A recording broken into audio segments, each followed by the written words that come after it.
ಇನ್ಮುಂದೆ ಧರ್ಮಗಳ ನಡುವೆ ತಂದಿಟ್ರೆ ನಿಮ್ಮ ಗ್ರಹಚಾರ ನೆಟ್ಟಿಗಿರೋದಿಲ್ಲ. ಯಾಕಂದ್ರೆ ಇದು ಸಂಪುಟ ಸಭೆಯಲ್ಲಿ ಮಹತ್ವವಾದ ಮಸೂದೆಗೆ ಅನುಮೋದನೆ ನೀಡಿದ್ದಾರೆ. ಏನು ಮಸೂದೆ ಅಂದರೆ ಈ ಕಂಪ್ಲೀಟ್ ರಿಪೋರ್ಟ್ ನೋಡಿ. ದ್ವೇಷ ಭಾಷಣ ವಿಧೇಯಕಕ್ಕೆ ಸಂಪುಟ ಅನುಮೋದನೆ.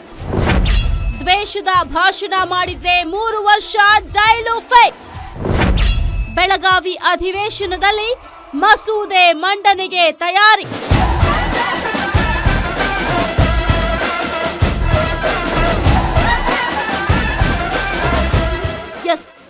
ರಾಜ್ಯದಲ್ಲಿ ದ್ವೇಷ ಭಾಷಣ ಹಾಗೂ ದ್ವೇಷದ ಅಪರಾಧ ತಡೆಗೆ ಪ್ರತ್ಯೇಕ ಕಾಯ್ದೆ ತರೋಕೆ ಸರ್ಕಾರ ಮುಂದಾಗಿದೆ.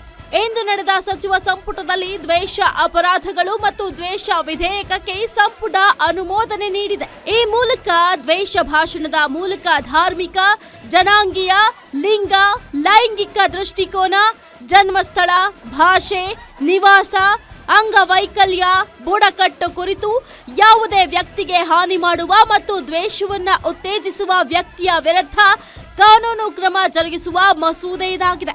ಕರ್ನಾಟಕ ದ್ವೇಷ ಭಾಷಣ ಮತ್ತು ದ್ವೇಷ ಅಪರಾಧಗಳ ಪ್ರತಿಬಂಧಕ ವಿಧೇಯಕ 2025ಕ್ಕೆ ಸಚಿವ ಸಂಪುಟ ಅನುಮೋದನೆ ನೀಡಿದೆ. ಕೋಮು ದ್ವೇಷದ ಭಾಷಣಗಳನ್ನ ತಡೆಯಲು, ಸಮಾಜದಲ್ಲಿ ಅಶಾಂತಿಯನ್ನ ತಡೆಗಟ್ಟಲು, ದ್ವೇಷದ ಭಾಷಣಗಳಿಂದ ಗಲಭೆಗಳು ನಡೆಯುತ್ತವೆ. ಅಂತಹುದನ್ನ ತಡೆಗಟ್ಟಲು, ಗಲಭೆಗಳನ್ನ ತಡೆಯೋದಕ್ಕೆ ಈ ಮಸೂದೆ ಅಗತ್ಯ.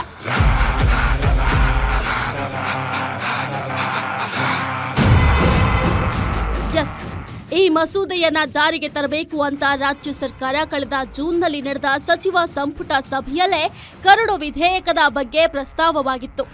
ಈ ಬಿಲ್ನೊಂದಿಗೆ 8 ಹೊಸ ಬಿಲ್ಗಳಿಗೆ ಇಂದಿನ ಸಂಪುಟ ಸಭೆಯಲ್ಲಿ ಅನುಮೋದನೆ ನೀಡಲಾಗಿದೆ.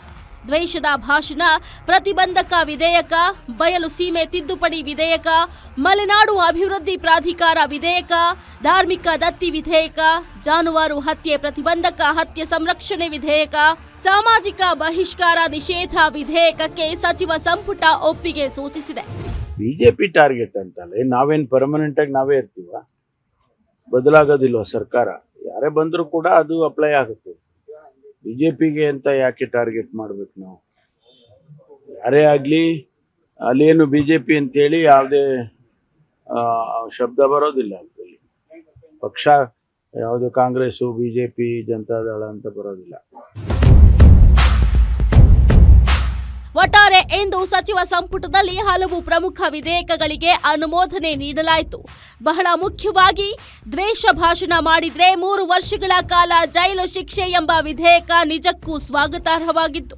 ಈ ಮಸೂದೆ ಜಾರಿಯಾದ್ರೆ ಕೋಮು ಗಲಭೆಗಳು ಕಡಿಮೆಯಾಗಿ ರಾಜ್ಯದಲ್ಲಿ ಶಾಂತಿ ನೆಲೆಸಲಿ ಅನ್ನೋದೇ ನಮ್ಮ ಕಳಕಳಿ. News desk, guarantee news, Bengaluru.